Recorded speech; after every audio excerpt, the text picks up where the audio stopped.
మహిళా దినోత్సవం సందర్భంగా రాష్ట్ర ప్రభుత్వం అనేక కార్యక్రమాలను రివ్యూ చేసి మేము ఒక 4 కార్యక్రమాలు ప్రారంభిస్తున్నామని చెప్పి అనౌన్స్ చేయడం జరిగింది.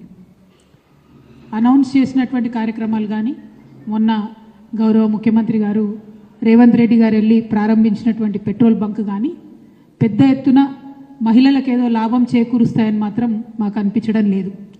ఎందుకోసం ఈ మాట చెప్తా ఉన్నామంటే మొన్న ప్రారంభించినటువంటి పెట్రోల్ బంక్ ఏదైతే ఉందో అది జిల్లా సమాఖ్య ఆధ్వర్యంలో మెయింటైన్ చేస్తారు. అంటే ఒక గ్రూప్ కానీ కాదు, జిల్లా సమాఖ్య ఆధ్వర్యంలో మెయింటైన్ చేస్తారు. సో ఆ జిల్లాలో ఎంతమంది మహిళలు ఉంటే అంతమందికి డైరెక్ట్గా ఆ పెట్రోల్ బంక్లో వచ్చే లాభాన్ని ఇవ్వడం జరుగుతుందని చెప్పి ఆ స్కీమ్ ద్వారా చెప్తా ఉన్నారు. అంతేకాకుండా ఒక 10 మంది మహిళలకు దాంట్లో ఉద్యోగాలు ఇస్తామని చెప్తున్నారు.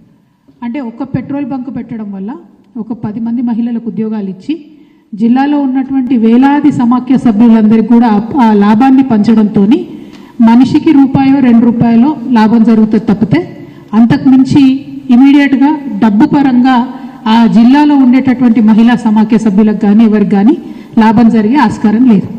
అయితే ముఖ్యమంత్రి గారు ఏదైతే ప్రకటించిండ్రో 1 కోటి మంది మహిళలను మేము కోటీశ్వర్లను చేస్తామని వారు ఏదైతే ప్రకటించిండ్రో వారు చేసినటువంటి ఆ ప్రకటనకు వారు ప్రారంభించినటువంటి పెట్రోల్ బంక్ మోడల్కు ఎక్కడా కూడా పొంతన పోలిక అన్నది లేదు. అదేవిధంగా నిన్న సీతక్క గారు ఇంకొక 4 కార్యక్రమాలు కూడా ప్రకటించడం జరిగింది. ఆ కార్యక్రమాలు ఏవి చూసుకున్నా కూడా 10 మంది మహిళలకు తప్పితే ఎక్కువ మంది మహిళలకు ఎక్కడ కూడా బెనిఫిట్ అయ్యేటట్టు కనపడతలేదు.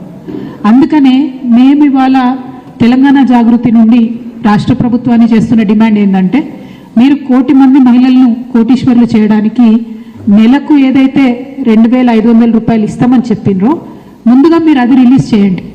ఆ కార్యక్రమం మీద ఇంతవరకు ప్రభుత్వం రివ్యూ చేయకపోవడం ఏంటని మేము సూటిగా మిమ్మల్ని ప్రశ్నిస్తున్నాం.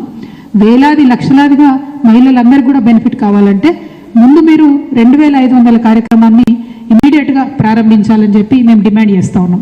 వచ్చే 8వ తారీఖు మార్చి 8వ తారీఖు నాడు ప్రతి మహిళకు కూడా 18 ఏళ్ళు దాటినటువంటి మహిళకు ప్రతి ఒక్కరికి కూడా 2,500 ఇస్తామని మీరు ఏదైతే వాగ్దానం చేశారో అది ఇవ్వాలని చెప్పి మేము రాష్ట్ర ప్రభుత్వాన్ని డిమాండ్ చేస్తూ ఉన్నాం.